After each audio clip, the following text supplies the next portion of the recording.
എല്ലാവർക്കും നമസ്കാരം. ഇന്ന് ഞാനിവിടെ ചെയ്യുന്നത് നെല്ലിക്ക ഉപയോഗിച്ചിട്ടുള്ള ഒരു ഐറ്റമാണ്. ഇതിന് അച്ചാറെന്നോ ഉപ്പിലിട്ടതെന്നോ എന്ത് വേണമെങ്കിലും നമുക്ക് പറയാം.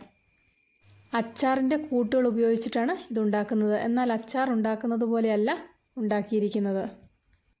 ഇതിനി ഉണ്ടാക്കുന്നത് എങ്ങനെയാണെന്ന് നോക്കാം. നെല്ലിക്കയിൽ കേടായ ഭാഗം ഉണ്ടെങ്കിൽ അതൊന്ന് മുറിച്ച് കളയണം.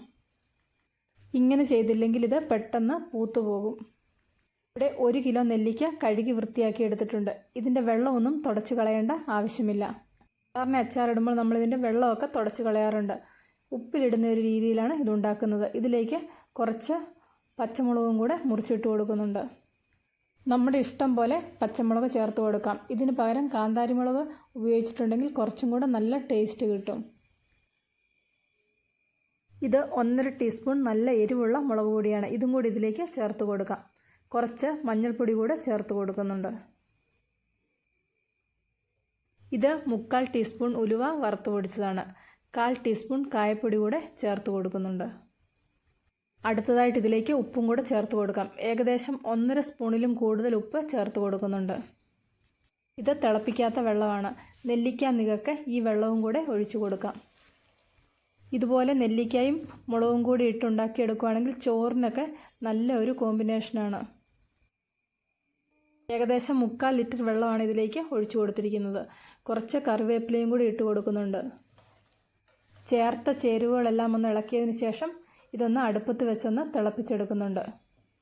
സാധാരണ നമ്മൾ നെല്ലിക്ക ഉപ്പിലിടുമ്പോൾ തിളപ്പിച്ചാറിയ വെള്ളമാണ് ഒഴിച്ചു കൊടുക്കുന്നത്. ഞാൻ ഇതിലേക്ക് വെള്ളം ഒഴിച്ച് ഒന്ന് തിളപ്പിച്ചെടുക്കുകയാണ് ചെയ്യുന്നത്.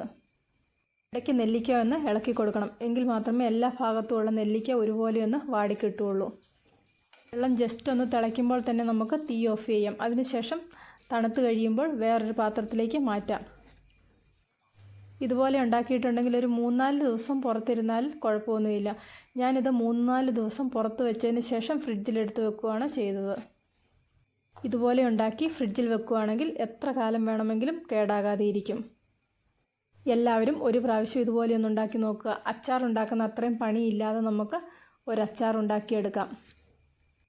വെറുതെ നെല്ലിക്ക ഉപ്പിലിടുന്നതിനേക്കാൾ കൂടുതൽ ടേസ്റ്റും കിട്ടും.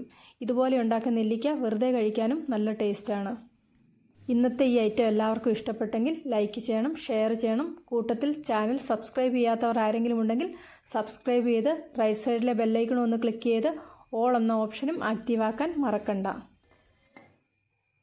പുതിയൊരു വീഡിയോയുമായിട്ട് വീണ്ടും കാണാം.